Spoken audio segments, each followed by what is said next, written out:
when I thought the world of the free format fighting systems could not get any better, Sean O'Malley gets a fight announced. Sean O'Malley's going to take on Vera, and that is not an easy task. I have to look at that, and the reason I bring up an easy task, yeah, of course, that weight class is hard, and it's in the UFC. Well,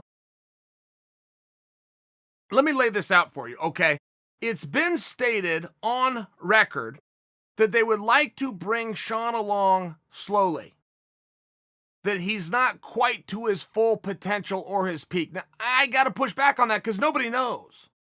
I mean, nobody knows where, including Sean, where his full potential or where his peak's best moments are going to be. You got to go take the fights that you can take when you can take them. You got to win the fights that you can win when you can win them. You got to hope that the people that like that kind of thing are going to like the people who are into that kind of thing. It's just the way that it goes. It's going to be the kind of thing people like that like that kind of thing. You know what I mean? Okay. I have to look at that because when I look at Vera, that's not an easy night out. And Sean was calling all sorts of people, these beautiful names, fights that you would love to see. I mean, he was calling out the Cody Garbrandts of the world, where you could have really something significant on one night. Now, I do get the pushback of bringing him along slow. That's not what I'm speaking to. Sean O'Malley is a bona fide star who is only on the rise, has not at all, his Peter has not peaked.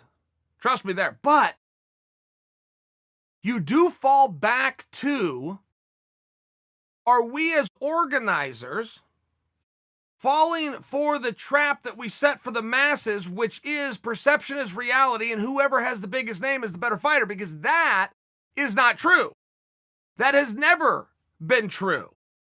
That is just the perception. That is the great magician. Look at this hand so you don't see what I'm doing with this hand. And I would only suggest this for you because when I look at Vera as the draw, that's a hard night out. That's another young guy who's up and coming, who's got a ton of experience. Vera's won more fights than most guys have even had. I want to say Vera's won like 15 fights. I believe he's had 22 fights. That's off the top of my head. But this guy knows what he's doing. Been there, done that type deal.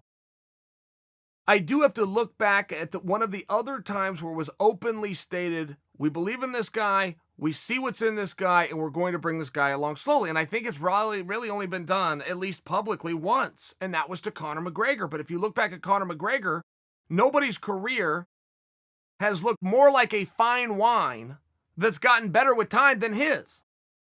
Conor McGregor, his second fight, was the main event of the undercard. And the show was in Boston, where the Irish are abundant, so he gets brought. This is only his second fight. This guy, it was insane. I was there. I was main event of the whole card, and I don't say that to put my place on him. I say that to say I saw everything. I'm at press conference. I don't know who this guy is. I never met him. I've never seen him before. He's getting all the questions, or a lot of them. The fight comes. You talk about the pop and the roar of the crowd. He's getting the loudest reception, or amongst it.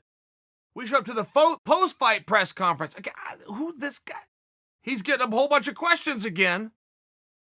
I only share this for you because they brought in an easy opponent for him that night. They wanted to put him over. They wanted to shine him up and put him over. They saw some star potential, so they gave him a bomb. Named Max Holloway. Before Max was Max, Max had only had one fight within the organization. Max was 20 years old.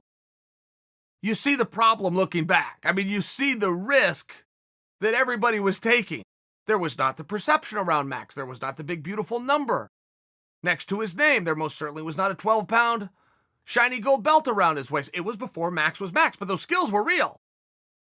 So many people have rewritten that fight and tried to say, well, Conor hurt his knee, and that's why the fight was so close. The fight was so close because you have two of the best fighters to have ever done it that found each other on an undercard in Boston back in 2015. That's what happened.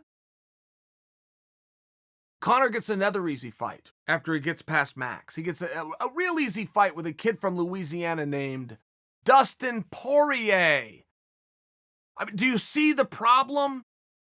Poirier was an up or down guy. He was young at the time. I want to say 23, 22. I mean, young guy at the time. Oh, pretty good record, but not great. Little potential, but looks like he's probably going to be a journeyman. Well, sure, everyone looks that way until they don't.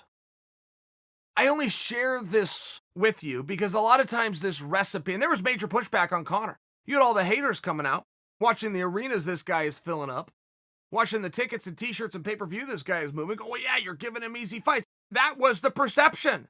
That was a false perception. That's the entire point I'm talking to you about. The dangers of a perception that turns out to be false.